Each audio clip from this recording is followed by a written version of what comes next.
Hey guys, tonight we begin with the often brutal, thankless, and far from glamorous reality of historical ninjas.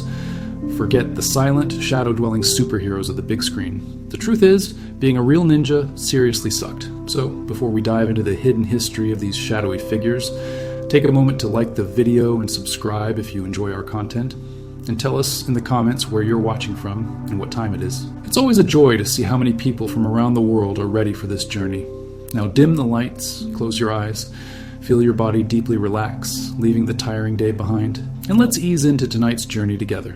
When you think of a ninja, you might imagine gravity-defying leaps, expertly thrown shurikens, and a heroic fight for justice.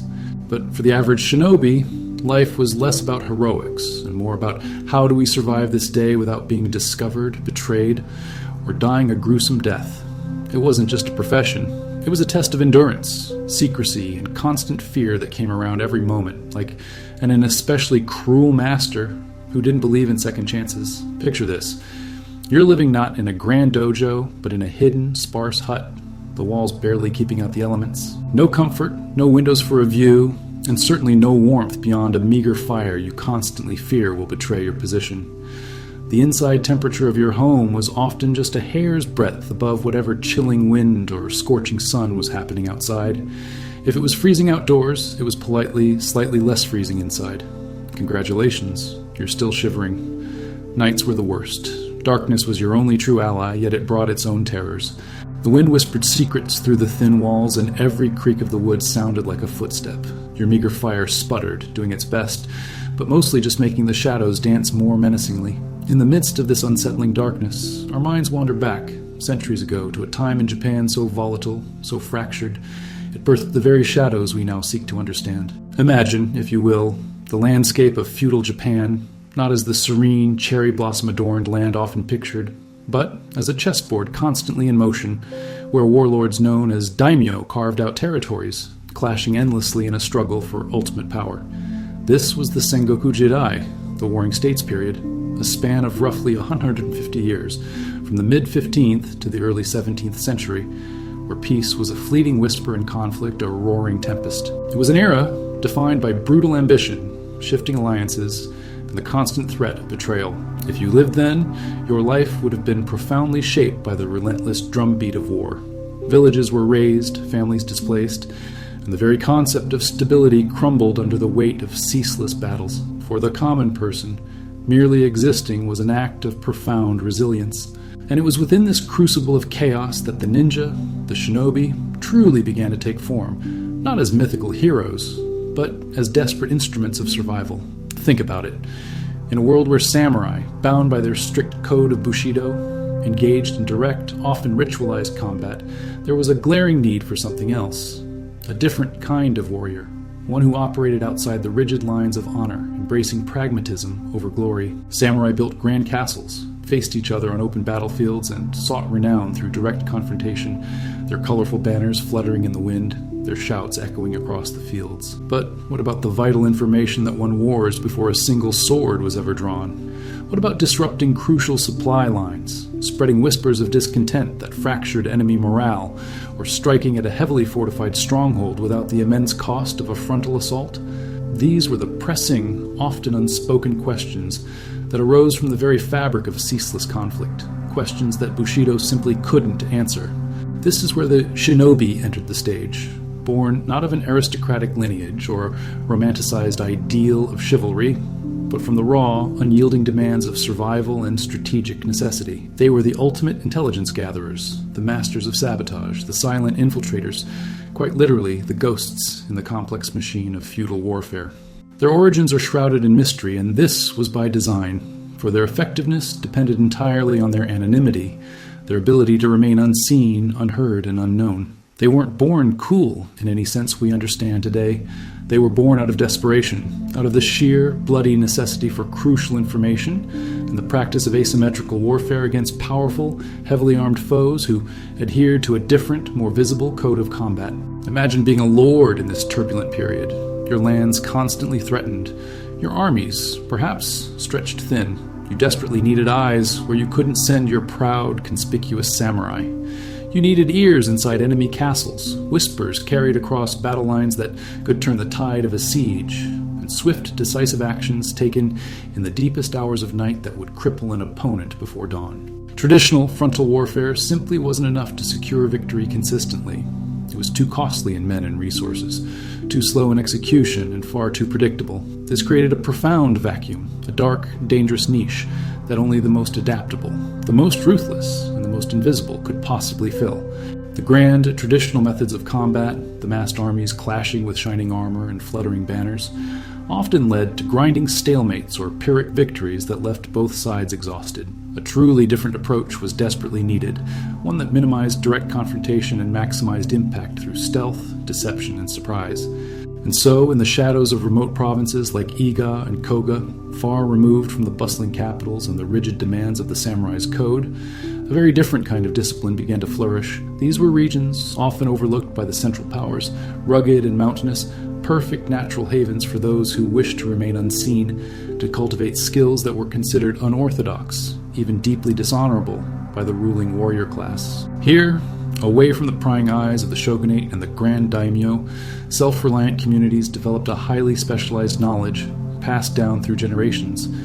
This knowledge was focused entirely on what was needed to survive and operate effectively in a world utterly consumed by relentless conflict. The people of these provinces were often marginalized, living in a constant state of self-reliance, which naturally fostered a mindset of ingenuity, resilience, and unparalleled resourcefulness. They understood the land, its hidden paths, its secret shelters, the subtle signs of nature, and, crucially, how to use all of it to their supreme advantage. If we were to place ourselves, just for a moment, in that time, we would quickly understand that the romantic ideals we often associate with ninjas today were a luxury that simply could not be afforded. There was no room for capes, or gravity-defying leaps, or flashy, dramatic duels under the moonlight. There was only the stark, uncompromising reality of the mission. Gather information, sow discord and confusion, protect one's own people and territory, and, above all else, survive the next sunrise. The line between what was considered honorable and what was simply effective blurred into non-existence. They operated exclusively in the moral gray areas, where the dire ends often and necessarily justified the grim means. They were driven by the pragmatic life-or-death need to protect their clans, their homes, their very way of life, from utter annihilation at the hands of powerful, expansionist warlords. Their very existence was a testament to the brutal ingenuity of humanity when pushed to its absolute limits. They were, in essence, the grim counterpoint to the samurai, a dark mirror reflecting the other, less celebrated side of warfare. While samurai sought glory and honor even in death, the shinobi sought efficacy and survival, or at the very least, successful mission completion. They were the ultimate realists in a world that, for many, was still clinging to idealists, a testament to how harsh circumstances forced truly radical adaptation. The tranquil appearance of the Japanese countryside, with its dense, mist-shrouded forests and steep, unyielding mountains, became their vast, unforgiving training ground, a natural fortress, and a silent, ancient observer of their arduous, secret evolution. It was not a choice for most of these individuals, but rather a destiny carved by the unforgiving hand of history itself. Consider the ordinary folk of these remote, often forgotten villages, frequently just peasants, farmers, struggling desperately to cultivate their crops and feed their families amidst the constant turmoil. When a lord's army marched through their lands, crops were routinely destroyed, homes looted, and countless innocent lives extinguished without a second thought. For these communities, developing highly specialized skills in stealth, evasion, reconnaissance, and even a rudimentary form of self-defense wasn't about seeking personal power or fleeting fame. It was a desperate collective measure to defend themselves, to gather crucial intelligence about approaching threats, and to ensure their very survival against overwhelming, well-organized odds. The shinobi, in many profound ways, were the ultimate expression of the downtrodden fighting back with superior cunning, unparalleled wit, and profound knowledge of their environment, rather than through sheer brute force that they simply didn't possess. They learned to become truly invisible, to hear secrets carried on the wind, to move through enemy territory as effortlessly and silently as a shifting shadow. This wasn't a world of grand pronouncements or heroic romanticized speeches that would inspire ballads. It was a world of quiet suffering, of constant, debilitating vigilance, and the chilling, ever-present understanding that your life and the precious lives of those you cherished depended on your ability to outwit, to outmaneuver, and often simply to outlast your formidable enemies. The initial potent seeds of what would eventually become the legendary ninja were planted firmly in this fertile ground of desperation and dire need, carefully nurtured by centuries of conflict, slowly but surely growing into a silent, formidable, and largely unacknowledged force that profoundly shaped the course of Japanese history in ways that often remain unseen and unacknowledged by the grand historical narratives. This silent war, fought in the shadows, determined the fate of empires and changed the very landscape of Japan. If the circumstances of feudal Japan carved out the necessity for the shinobi, it was the relentless, unforgiving hand of their training that sculpted them. This wasn't a choice for most, but rather a destiny, often beginning in childhood, a stark contrast to the carefree innocence we associate with early life today. Imagine, if you will, a childhood stripped of play, of warmth, of the comforting embrace of parental affection. For many who would become shinobi, their earliest memories would not be of toys or songs, but of grueling physical drills, the biting cold, and the ever-present ache in their young muscles. We often picture martial arts training as graceful movements and disciplined forms, but for the aspiring ninja, it was far more primal, focused on efficacy, not aesthetics. It began with the fundamentals of physical endurance. Long, arduous treks through dense forests and across treacherous mountains, often barefoot, carrying heavy loads. Every ascent was a lesson in perseverance, every descent a test of balance and control. Their bodies were pushed to the brink, day after day, week after week, forging a resilience that went far beyond mere physical strength. It was about developing a deep, intimate understanding of their own physical limits, and then learning to push past them, not with a burst of heroic adrenaline, but with a quiet, unyielding will. Think of a child, barely old enough to grasp the concept of play, being taught to run for miles before dawn, to climb sheer rock faces with minimal aid, to swim silently across icy rivers in the dead of night. This wasn't about competitive sport. It was about survival. Every muscle fiber, every sinew was honed to become an instrument of precision and endurance. They learned to move with the grace of a forest creature, light-footed and silent, whether traversing rocky terrain or scaling a castle wall. Their childhood games were instead brutal exercises in stealth, hiding for hours in uncomfortable positions, practicing invisibility amidst natural landscapes, learning to disappear into the shadows even when there were none. They learned to control their breathing, their heartbeat, to mask their very presence, becoming masters of an almost meditative silence. And the martial arts. It was a brutal, pragmatic approach, far removed from the stylized beauty of samurai swordplay. It was a fusion of various combat forms, focused not on honorable duels, but on disabling an opponent swiftly and silently. They learned to use their own bodies as weapons, strikes to vulnerable points, throws, joint locks, and escapes. But crucially, they were trained to avoid direct confrontation whenever possible.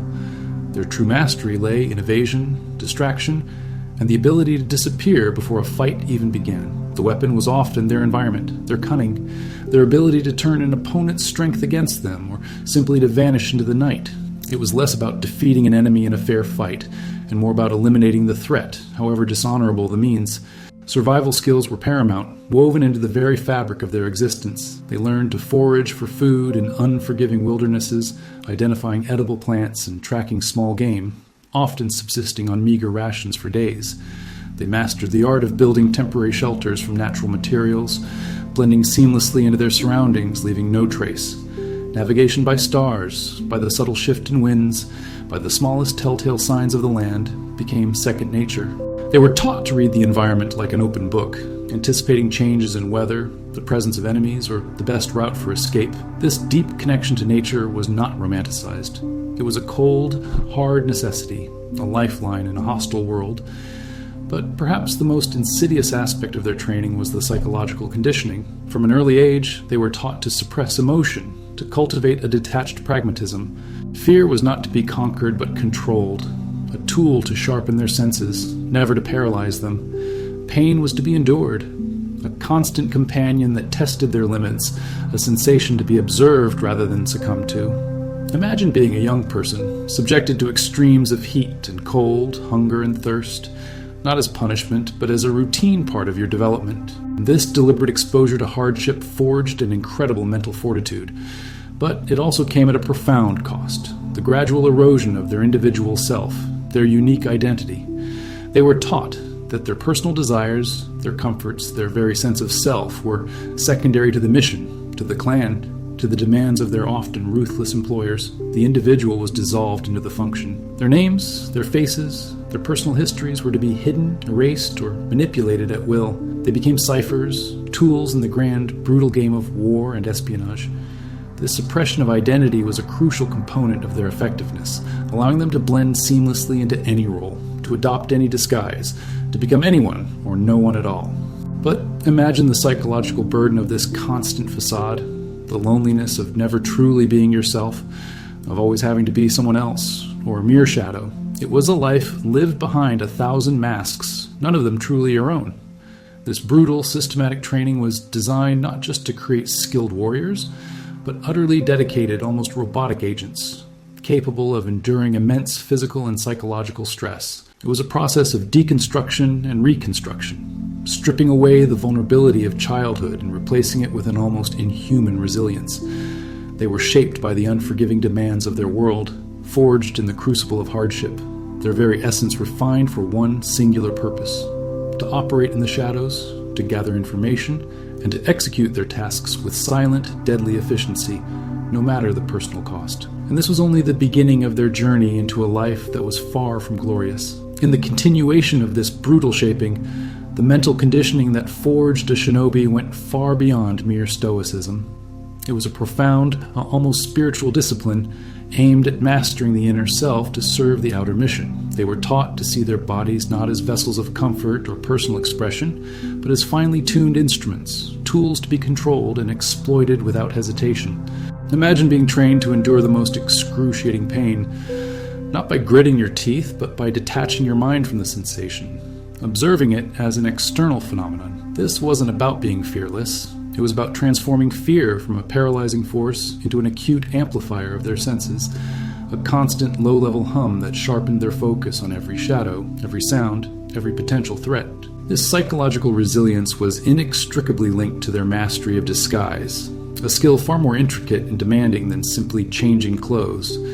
Hollywood often depicts ninjas with a simple black mask, but the reality was a lifelong study in human behavior, dialect, and social customs. A shinobi had to become a chameleonic presence, capable of inhabiting any role: a traveling merchant, a wandering monk, a humble peasant, a curious laborer, or even a jovial performer. This meant not just altering their appearance, but fundamentally shifting their entire persona. Their walk, their posture, the way they held their eyes, the cadence of their speech, even their breathing patterns, all had to be meticulously adjusted to match the role. It was an acting performance of the highest stakes, where a single misstep, an unnatural gesture, or a forgotten local custom could mean exposure, capture, and a swift, torturous end. Consider the immense mental burden of this constant deceit. To live a life where your true self is permanently hidden, replaced by a series of crafted facades.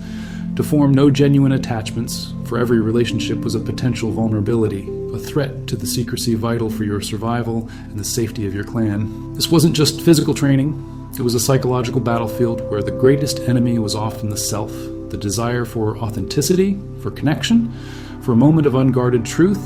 They became masters of blending in, of becoming unremarkable, unmemorable, precisely because to be noticed was to be endangered. Their very existence was a paradox, present yet invisible, essential yet forgotten. Beyond the fundamental endurance and the profound mental discipline, specific skills were honed to an almost superhuman degree. Climbing was not merely ascending a wall, it was an art of silent, efficient vertical movement, often without the aid of ropes or tools, relying solely on finger and toe holds, the subtle shifts of weight, and an intimate knowledge of building structures or natural rock faces. They could scale castle walls, navigate treacherous cliffs, and move through dense tree canopies with an uncanny, almost ghost-like silence. And swimming, too, was transformed. It wasn't about speed or grace in the water, but about silent entry and exit, about remaining submerged for extended periods, using hollow reeds for breathing, or carrying out sabotage underwater in pitch darkness. These were the true superpowers of the shinobi, born not of magic, but of relentless, agonizing practice. Weapon proficiency was equally pragmatic. While they romanticized ninja-to, the straight-bladed ninja sword, is iconic, real shinobi often favored more versatile, unassuming tools. The kusarigama, a sickle with a chain and weighted ball, was effective for trapping, disarming, and striking from a distance. Shurikens, far from being deadly throwing stars, were often used as psychological weapons, distractions, or to create noise, rarely lethal in themselves. The true arsenal included grappling hooks, climbing claws, small saws, drills for breaching walls, lock-picking tools, and even specialized devices for listening through walls or starting fires. Their mastery lay not in flashy combat, but in the ingenious, often mundane use of everyday objects to achieve their objectives with minimal risk and maximum efficiency. Every tool, no matter how simple, was an extension of their will to survive and succeed. And the stakes of failure, they were catastrophically high. A captured samurai might face ritual suicide, preserving his honor. A captured shinobi faced unimaginable torture, not just to extract information, but to break their will, to force them to betray their clan, their allies, their very identity. The consequences of their failure reverberated far beyond themselves, potentially leading to the destruction of their hidden communities, the exposure of their networks, and the deaths of those they sought to protect. This constant, chilling threat of exposure and its brutal aftermath was the ever-present shadow that loomed over every mission, every interaction, every moment of their existence. It reinforced the ultimate goal of their training. Survival, yes, but more importantly, the successful completion of the mission at any cost, because failure was simply not an option. This exhaustive, brutal conditioning created individuals who were, in many ways, less human and more functioned. Their lives were not their own. They were a dedication to a purpose, often a grim one, in a world that offered little mercy. They were the ultimate expression of adaptability born from adversity, living embodiments of the principle that, when all else fails, cunning, resilience, and the willingness to do what others deem dishonorable become the ultimate keys to survival. And as we consider the heavy toll of such a life, we begin to truly understand why it sucked to be a ninja. Having been forged in the crucible of such relentless training, stripped of individual identity and honed into instruments of covert operations, the shinobi were finally ready for their true calling. And here, we must gently dismantle yet another romanticized image, the ninja as primarily an assassin. While assassinations certainly occurred, often through cunning and poison rather than direct combat, their most vital and common roles were far more subtle, more insidious, and ultimately more crucial to the war efforts of feudal Japan. They were, first and foremost, spies and saboteurs, the eyes and ears in the enemy's camp, the silent hand that could cripple an army without a single battle cry. Imagine the immense value of intelligence in a period of constant warfare. Knowing the enemy's troop movements before they even began to march, understanding the weaknesses in their fortifications, hearing the whispers of discontent among their generals, or uncovering a secret alliance before it could materialize. This was the true power of the shinobi, intelligence gathering. It wasn't about flashy combat, it was about the meticulous, painstaking process of observation, infiltration, and reporting. They were masters of disguise, as we've explored, using these skills to blend seamlessly into enemy territories. A humble farmer working the fields near a castle, a traveling peddler selling wares in a bustling town, a wandering priest seeking alms, or even a jovial entertainer. Each could be a shinobi, silently observing, listening, gathering fragments of information that, when pieced together, could determine the fate of a province, save a clan from annihilation, or secure a vital victory. Their methods of infiltration were legendary, not for their theatricality, but for their sheer effectiveness and absolute silence. Consider a moonless night, the air thick with the scent of damp earth and distant wood smoke. You, as a shinobi, are approaching a heavily fortified castle, its massive stone walls towering above, guards patrolling with rhythmic, almost hypnotic precision. There are no dramatic grappling hooks swinging you to the parapet in a grand display. Instead, it's a careful, inch-by-inch ascent, utilizing every tiny, almost imperceptible crevice in the rough-hewn stone, every shadow cast by the moonlight, or often the deliberate lack thereof, every rustle of leaves or distant call of an owl used to mask your own presence. Or perhaps it's a slow, patient process of digging a hidden tunnel under a seemingly impenetrable wall, or bribing a low-ranking, discontented servant within the castle, or even posing as a new recruit in the castle's service, slowly earning trust over weeks, all to gain access to a vital document, a detailed map of troop deployments, or a whispered conversation in the Lord's private chambers. The danger was not just omnipresent, it was a constant, suffocating companion. Every creak of the floorboards as you moved through a silent corridor, every unexpected gust of wind rattling a shoji screen, every bark of a distant guard dog, or the sudden sharp cry of a night bird could be your immediate undoing. The constant vigilance was not merely physically demanding, it was emotionally and mentally exhausting, a strain far greater than any physical exertion. To be discovered meant not only your own brutal demise, but potentially compromising your entire clan's network of spies, leading to swift and brutal reprisals against your hidden community. The stakes were always life or death, not just for you, but for everyone you were sworn to protect. We often overlook this pervasive, silent alarm bell that was constantly ringing in the ninja's mind, the suffocating fear of discovery, of being caught in the act, of failing the mission and bringing ruin upon your people. This relentless psychological pressure was an inescapable part of their existence. Beyond the vital art of intelligence gathering, sabotage was an equally critical aspect of their covert work. This wasn't always about grand, dramatic explosions or overt destruction, but often focused on subtle, strategic disruptions designed to weaken an enemy from within. Picture the impact of poisoning water sources or food supplies, gradually debilitating an opposing army with illness, or setting fire to crucial storehouses filled with provisions, crippling their ability to sustain a long siege. Imagine the effect of destroying vital bridges needed for troop transport, or even spreading disinformation to sow panic and discord among enemy ranks, causing internal strife and distrust. Psychological warfare was a key, often devastating tactic. Consider the terror that would ripple through a heavily guarded castle garrison if key personnel began to disappear silently, without a trace, or if ominous, untraceable messages appeared, hinting at an unknown, unseen force at play, suggesting traitors within. This was the true artistry of the ninja, to instill fear and doubt, to undermine morale without ever drawing a sword in open, honorable combat. They were masters of illusion, creating the perception of a formidable, almost supernatural threat, making the enemy believe they were fighting shadows and ghosts, not mere mortals.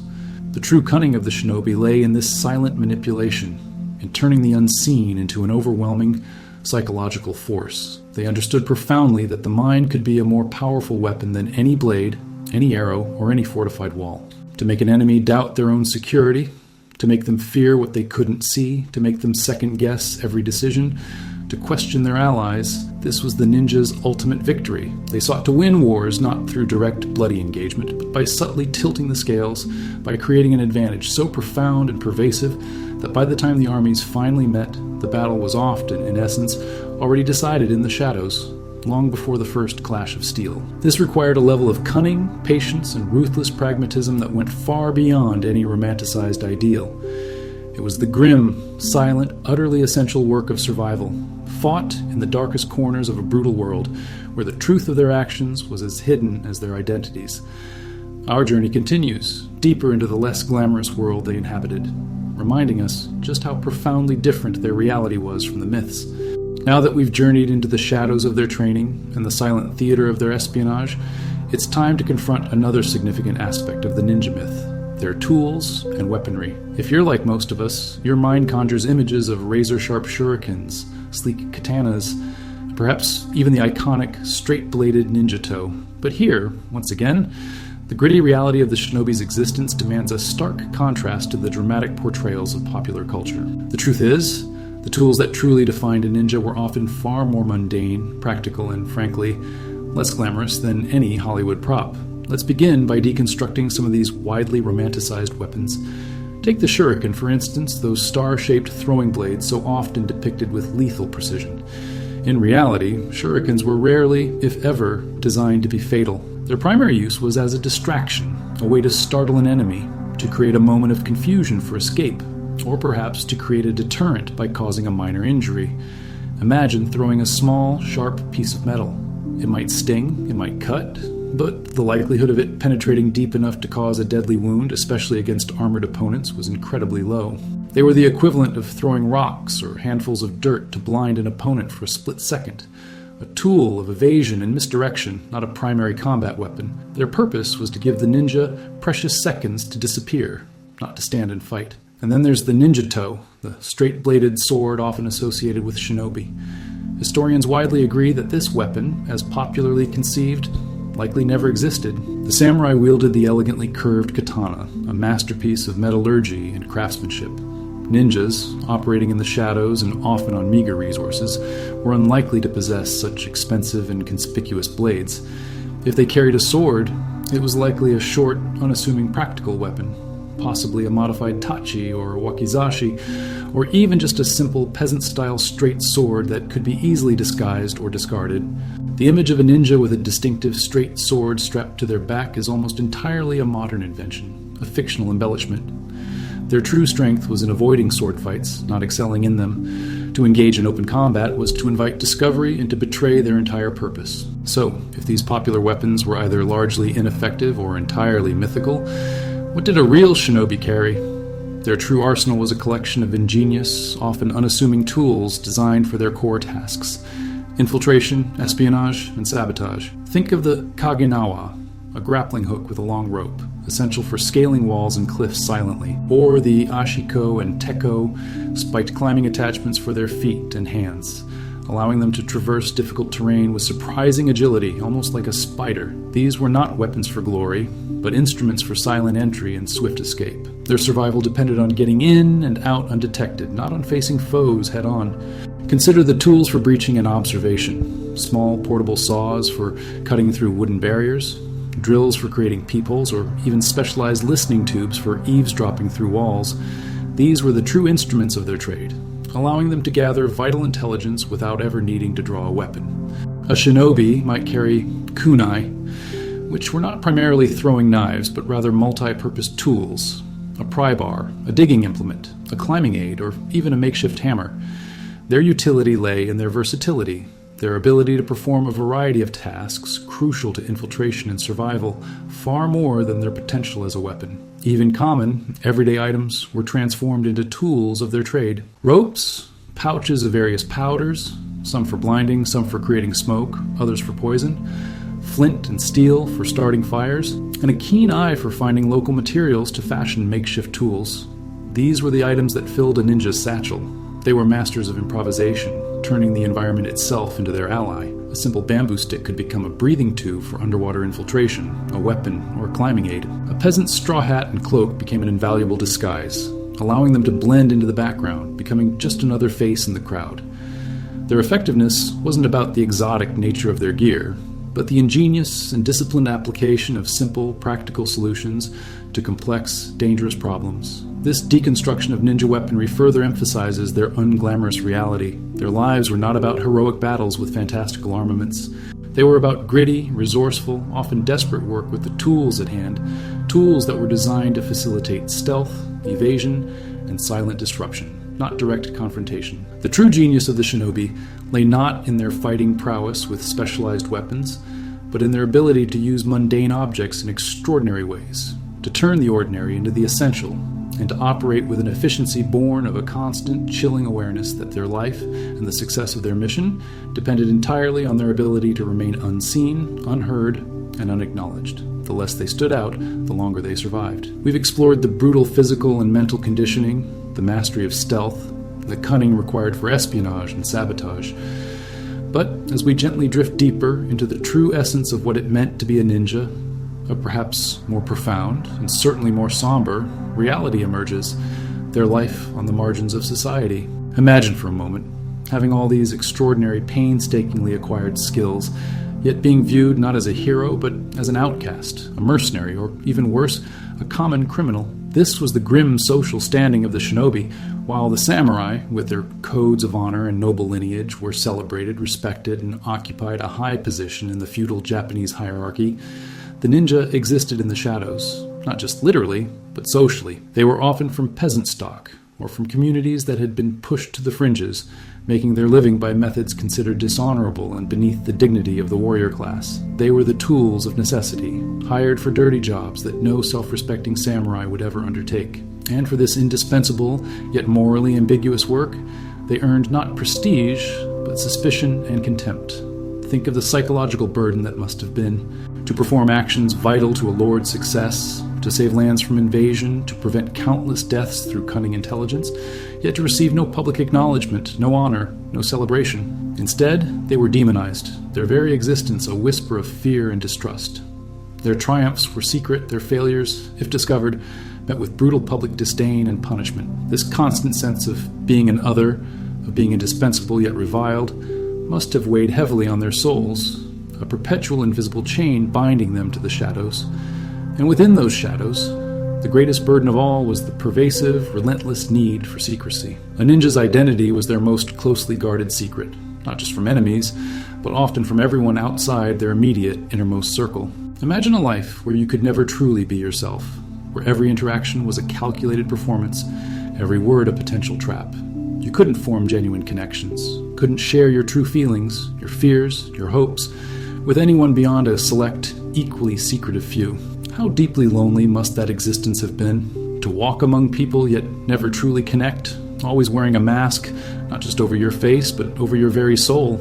Consider the simple human need for connection, for belonging, for love. For a shinobi, these were luxuries, often dangerous vulnerabilities. A wife, a husband, a child, a close friend. Each became a potential point of leverage for enemies, a weakness that could be exploited to break their resolve, extract information, or force betrayal. The price of their operational effectiveness was often the complete sacrifice of a normal, emotionally rich life. They lived in a constant state of emotional detachment, not out of choice, but out of grim necessity, fostering a profound inner isolation that few of us can truly comprehend. What if it were you, navigating a world where every stranger could be a threat, every casual conversation a test, where the people you met, even those you might grow fond of, could never know the real you, the person beneath the layers of disguise and deception? The fear of exposure wasn't just about physical capture. It was about the unraveling of an entire fabricated identity, the collapse of the carefully constructed facade that kept you alive. This mental strain, this perpetual paranoia, surely stripped away any romantic notions of freedom or power associated with their hidden lives. It was, instead, a form of self-imposed psychological imprisonment. Their anonymity, while a powerful strategic advantage, was a personal curse. They left no written records of their personal lives, no grand family lineages for history to remember. Their legacy, if any, was meant to be forgotten, obscured by myth and rumor, precisely because their effectiveness depended on their absence from the public eye. To achieve this meant denying themselves the universal human desire to leave a mark, to be remembered, to have existed authentically in the world.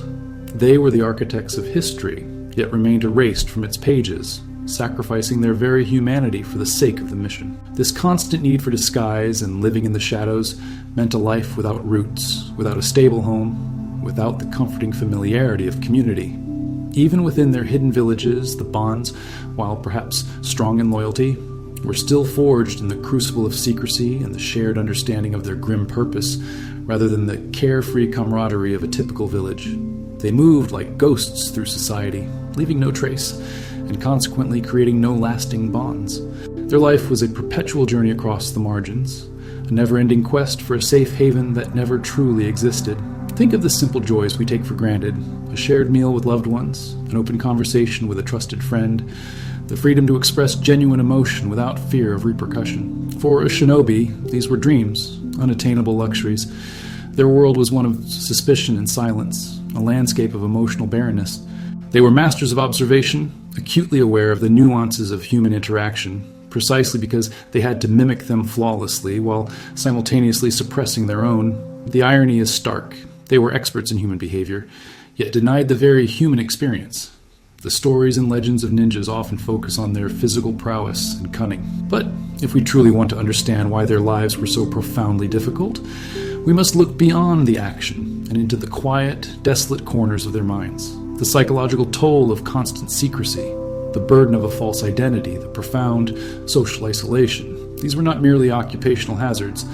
They were the defining, soul-crushing realities of being a ninja. It was a life of quiet desperation, a constant internal struggle against the erosion of self, all for a cause that rarely offered personal glory or peace. They lived and died in the unseen, their true sacrifices measured not in lives taken, but in lives unlived, identities unspoken, and connections never formed. This profound personal cost is a testament to the harsh demands of their era. It makes us reflect on the preciousness of authenticity, the fundamental human need for connection, and the luxury of simply being ourselves in a world that, for all its challenges, at least allows us that freedom. The Shinobi reminds us that some forms of freedom come at an unimaginably high price, a price paid in the silent currency of a solitary, anonymous existence. We have walked through the arduous training and observed the profound personal cost of living on the margins. Now, it's time to truly understand what the Shinobi did. What did their lives, so carefully cultivated for stealth and secrecy, actually entail day to day, mission to mission. Forget, for a moment, the fantastical tales of grand assassinations and heroic duels. The reality of a ninja's mission was far more grounded, far more dangerous, and almost entirely devoid of glory. It was a grim tapestry woven with threads of reconnaissance, sabotage, and psychological warfare, demanding meticulous planning and an unwavering will to survive. Imagine yourself receiving a mission. It wouldn't arrive with a flourish, but perhaps as a whispered message in a hidden location conveyed by a trusted intermediary. The briefing would be terse, precise, outlining the objective with stark clarity. Infiltrate a specific castle, not to kill the lord, but to gather intelligence on troop numbers, the layout of the inner keeps, the supply routes, or perhaps the emotional state of the enemy's commanders. Or maybe the task is even more insidious: to ignite a crucial food supply depot, to contaminate a well, or to spread a rumor designed to turn allies against each other. These were the true, glamorous assignments of the Shinobi. Tasks that required immense cunning and risk, yet promised no honor, only the silent satisfaction of a mission accomplished. The planning phase of any mission was an excruciating exercise in foresight and contingency. Every detail had to be considered: the optimal route of approach and escape, the guard rotations, potential hiding spots, the weather conditions, the phase of the moon. For hours, days, sometimes even weeks, a shinobi might observe a target from afar, memorizing patterns, identifying weaknesses, charting the subtle rhythms of enemy life. They would create detailed mental maps, noting every crevice in a wall, every loose floorboard, every blind spot in a patrol route. This wasn't guesswork. It was a scientific approach to infiltration, a cold, hard calculation of risk and reward, where a single oversight could lead to agonizing failure and death. Then came the infiltration itself. It was a ballet of silence and precision, each movement a deliberate act, each breath controlled. Picture yourself slipping through the shadows of a castle at night. The air is still, save for the chirping of insects and the distant hoot of an owl, sounds that, to your heightened senses, might also mask the almost imperceptible scrape of your tabby-clad foot against a stone or the faint rustle of your dark clothing. You move with an unnatural stillness, your body a fluid extension of the darkness, your eyes constantly scanning for movement, your ears straining for any hint of a human presence. Every step is a question, every shadow a potential ally or a lurking enemy. The constant tension is a physical weight pressing down, demanding absolute focus. Let's consider a typical mission of sabotage, arson, not a grand, fiery spectacle, but a targeted, silent act. Your objective might be a granary, a stable, or a storehouse vital to the enemy's war effort. You would meticulously identify the most flammable materials, the most opportune moment, and the most discreet way to start the fire, ensuring it would spread efficiently while providing you ample time for escape. The goal was maximum damage with minimum personal exposure. This wasn't about heroism, it was about disruption, about slowly strangling an enemy's capacity to wage war, often through methods considered cowardly or dishonorable by the samurai. Yet, these were the acts that could turn the tide of a siege or break the morale of an entire army without ever engaging in direct combat. Poisoning was another grim tactic. Imagine the subtle act of contaminating a well or tainting a lord's food supply.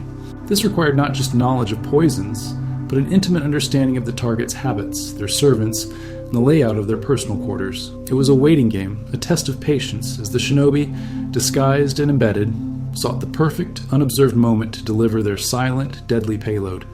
The high stakes here were immense. Failure meant not just death, but the potential for gruesome torture to reveal sources and methods. And the reward? No accolades, no parades, just the quiet confirmation that the enemy's strength had been subtly, insidiously undermined. Spreading disinformation or demoralizing tactics were perhaps even more insidious. A shinobi might deliberately leak false intelligence, create fake letters or decrees, or even spread rumors about a lord's ill health, a general's incompetence, or impending betrayals.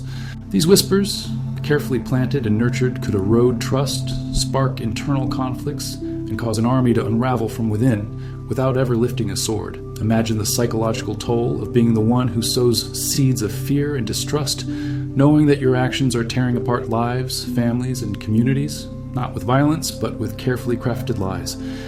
It was a mastery of psychological manipulation, turning the minds of men into a battlefield. The high stakes of these missions cannot be overstated. Unlike a samurai who might fall gloriously in battle, a captured shinobi faced a fate far worse than death. They faced prolonged, brutal torture designed to extract every piece of information, to expose every network, and to break their spirit entirely.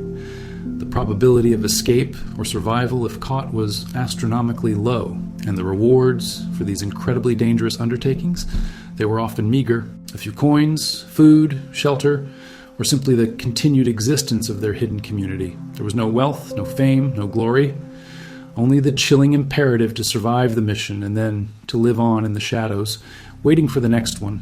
This was the grind of a ninja's life, a constant cycle of preparation, infiltration, execution, and escape, all under the oppressive weight of secrecy and the ever-present threat of a horrific end.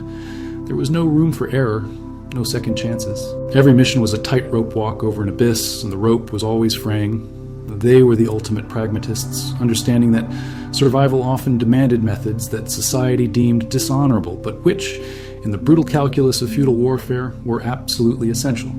Their true stories are not found in the vibrant tapestries of heroic sagas, but in the dark, forgotten corners of history, whispered only by the wind through the eaves of ancient castles. This grim reality stands as a stark testament to why, for the Shinobi, a mission was far more grime than glamour. As we quietly digest the grim realities of their missions, a deeper, perhaps more unsettling question begins to emerge, gently nudging at our understanding. What kind of moral compass truly guided these elusive individuals?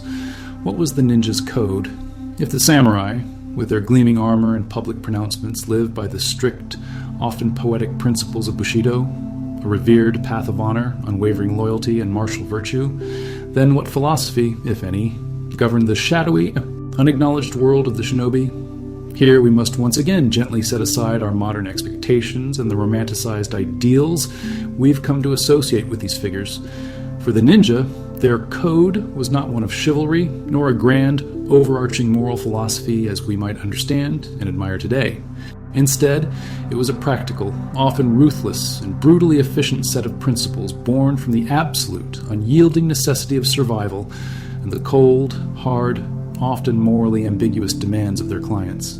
It was a code forged not in sacred texts or grand pronouncements, but in the harsh crucible of constant war and desperation, where ultimate efficacy always triumphed over conventional ethics, and the singular goal was invariably mission success and the preservation of their clan and their very way of life, no matter the means employed. The lines between what we might conventionally call a spy, a mercenary, or even a common criminal often blurred, becoming almost indistinguishable for the shinobi. They operated exclusively in the moral gray areas, where deception was not merely tolerated but elevated to a virtue, and actions like poisoning vital water sources, igniting strategic arsons, or engaging in profound psychological manipulation were not just permissible but expected if they demonstrably led to the desired strategic outcome. Imagine, if you will, the profound, unceasing psychological toll of constantly engaging in acts that would be considered utterly abhorrent by mainstream society, actions that would earn public condemnation and severe punishment,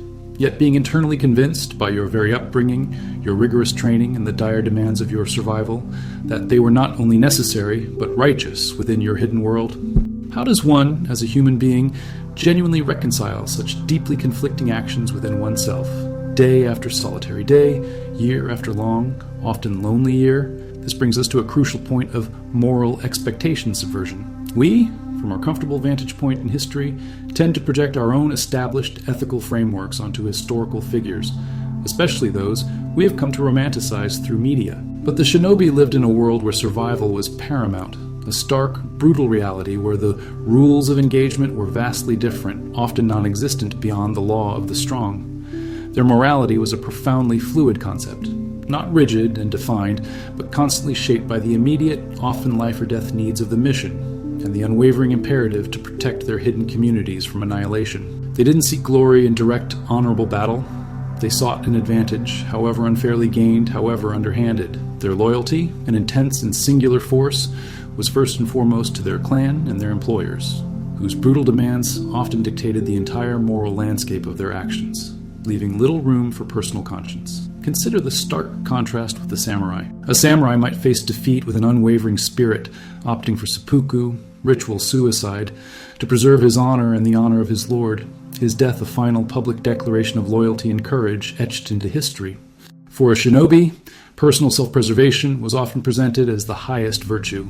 For a captured ninja was not just a fallen warrior, but a gravely compromised asset, a profound risk to the entire hidden network, and a potential source of devastating, clan-destroying intelligence for the enemy. Their deaths, if they occurred, were rarely glorious acts of self-sacrifice on an open battlefield.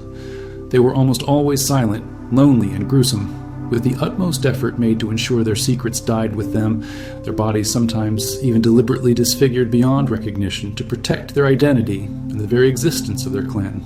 This fundamental diametrically opposed difference in their approach to life, honor, and death speaks volumes about their divergent ethical frameworks and the worlds they inhabited. But to suggest they were entirely devoid of internal struggle, of a conscience, would be an oversimplification, a dismissal of their humanity. Even for individuals trained from the tenderest age to suppress emotion, to cultivate profound detachment, the sheer weight of their actions, the constant deceit, the moral compromises, the hidden violence, must have left an indelible, scarring mark upon their psyche. Perhaps their emotional detachment was not simply a learned skill, but a necessary, even desperate defense mechanism, a way to compartmentalize the harsh, often barbaric realities of their work from any lingering innate sense of personal morality. How else could one genuinely live, truly exist, with the chilling knowledge of having poisoned a well, of having intentionally burned a village to the ground, or of having meticulously spread lies that destroyed lives and turned once cohesive communities against themselves, all in the cold name of a mission? The very act of living a perpetual double life, of constantly inhabiting a crafted persona that was fundamentally not your true self, is a profound and unceasing form of psychological burden that very few are truly equipped to bear without breaking. They lived with a constant shadow, not just the external threat of discovery, but the internal, heavier shadow of their own deeds. Their code might have been pragmatic, driven by dire necessity, but the human heart, however conditioned, however hardened, still instinctively seeks meaning and justification for its actions. Perhaps their ultimate justification lay in the perceived defense of their often marginalized people, in their silent fight for survival against powerful, often merciless oppressors. In a world where their families and their hidden communities were under constant existential threat, the dishonorable actions of the Shinobi might have been viewed internally, within their own secluded circles, as grim, unavoidable necessities, a darker, more brutal form of patriotism or loyalty, ensuring their very existence in a hostile landscape. Or perhaps, for many, it was simply a job, a grim, thankless necessity, utterly devoid of personal meaning beyond the immediate, brutal task, their souls gradually numbed by years of pragmatic violence and unending secrecy. This is the insider knowledge we gain when we look beyond the glossy myths, a world of profound moral ambiguity, where labels like heroes and villains were often capriciously assigned by the victorious, and the Shinobi simply aimed with every fiber of their being to endure. Their discipline wasn't merely physical, it was a profound, almost spiritual mental conditioning to accept the unacceptable, to internalize the pragmatic ruthlessness that their unforgiving world demanded. They had to be adaptable,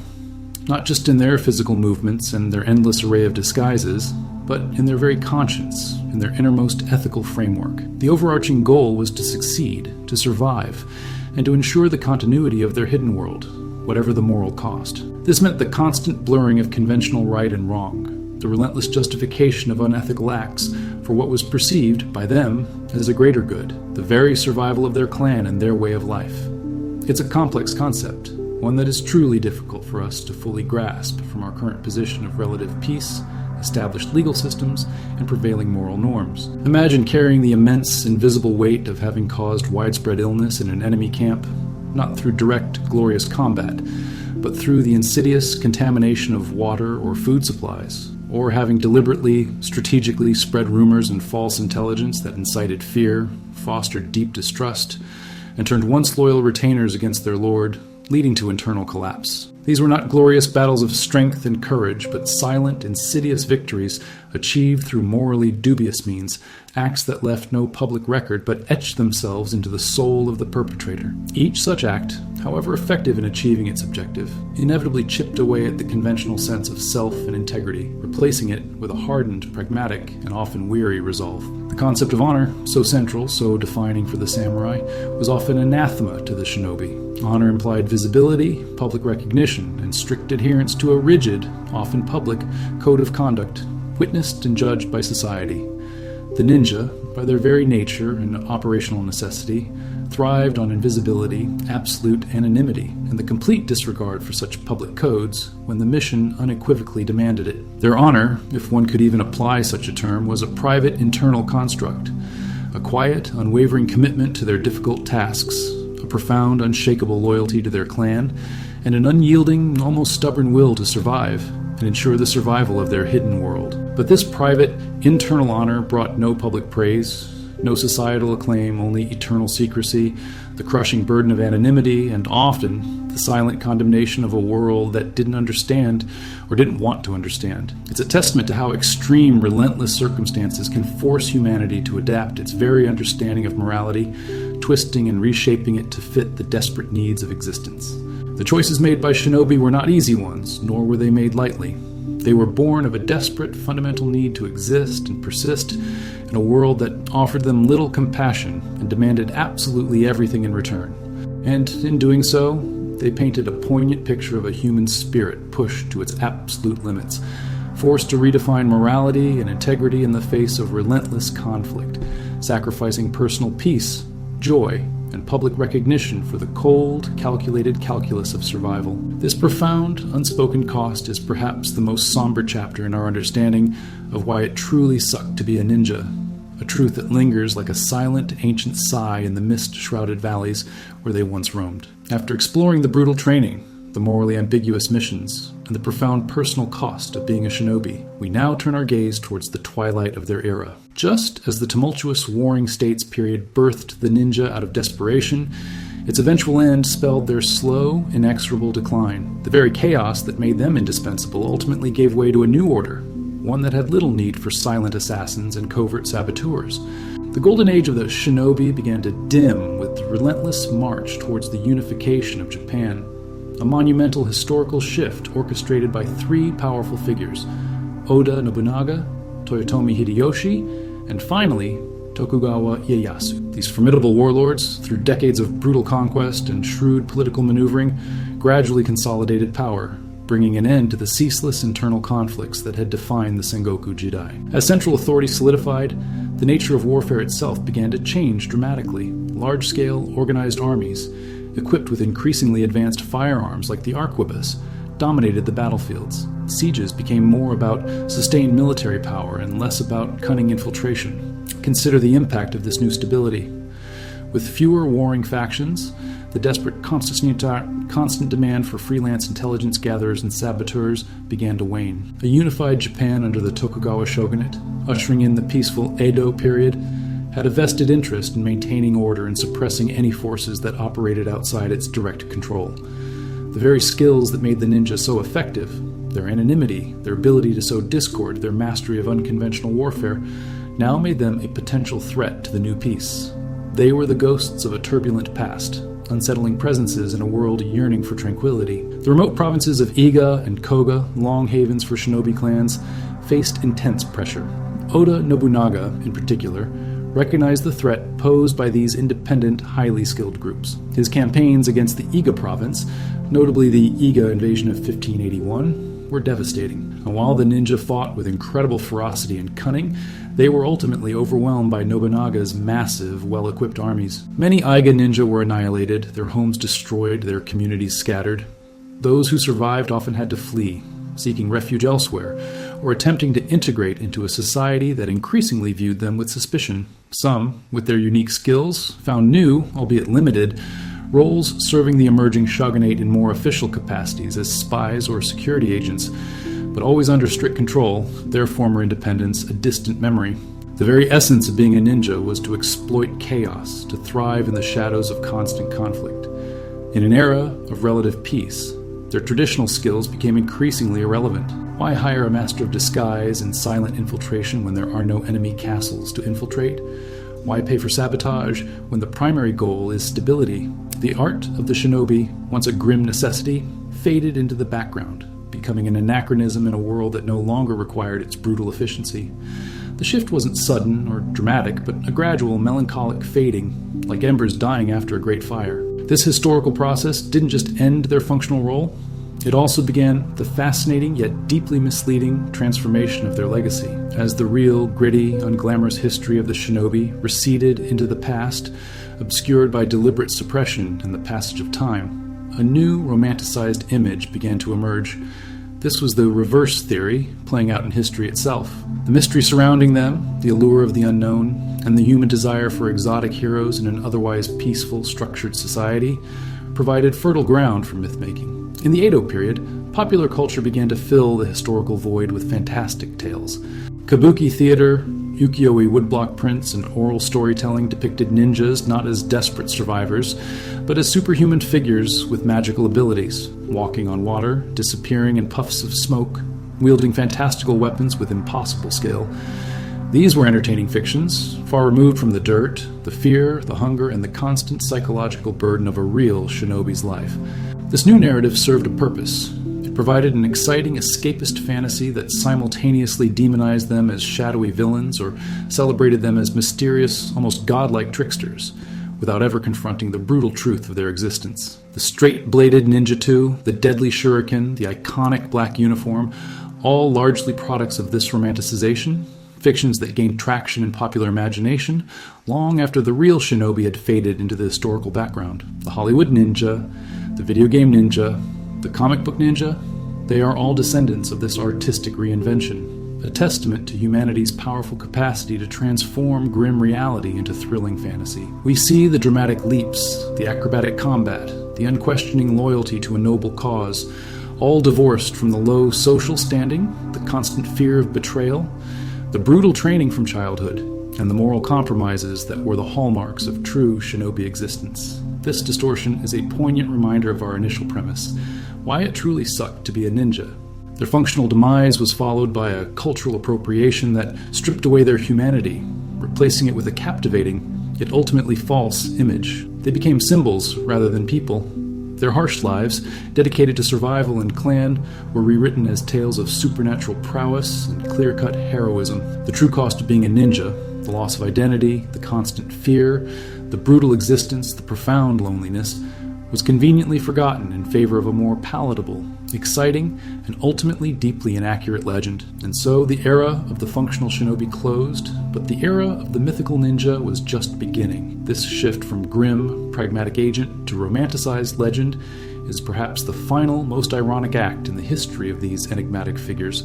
They ceased to be a tangible force in Japanese history, transforming instead into an enduring shadow, a cultural icon whose true story remained buried beneath layers of fiction, a truth only now gently unearthed and understood. Their decline wasn't just the end of an era, it was the start of a fascinating yet misleading legacy.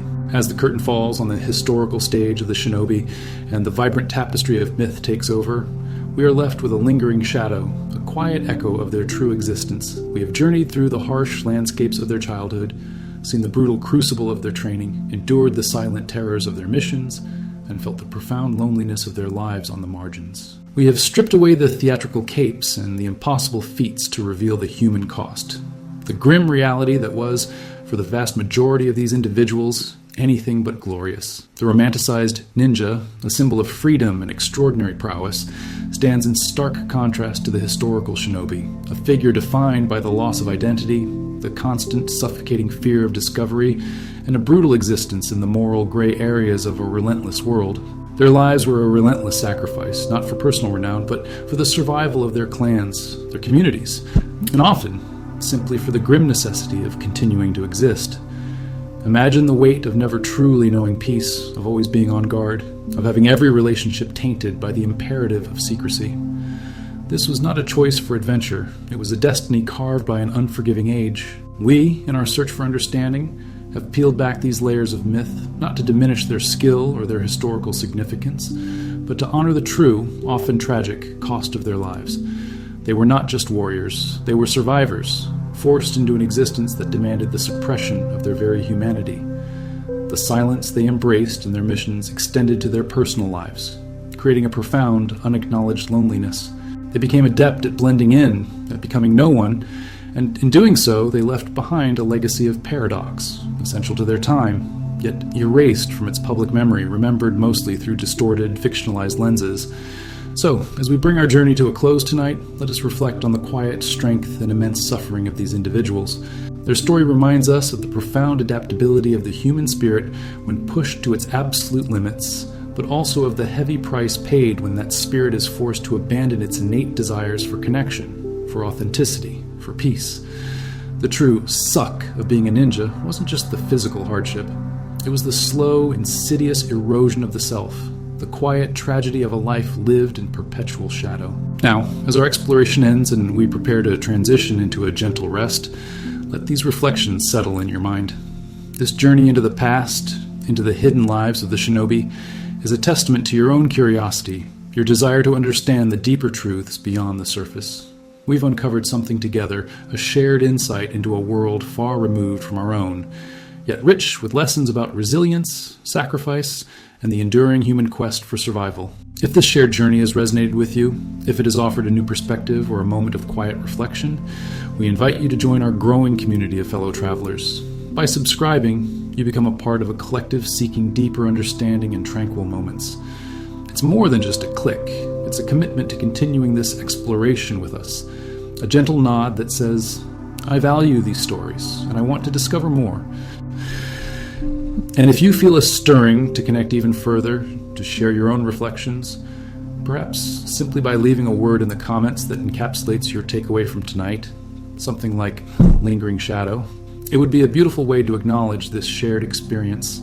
Your words, your presence, enrich this community immensely, making it a true space for shared discovery and calm contemplation. As you prepare to drift into sleep, let the insights from tonight gently accompany you. May the quiet understanding of the Shinobi's world bring a deeper appreciation for the peace and connection we often take for granted. We thank you for sharing this time with us, for being part of this journey into history's hidden corners.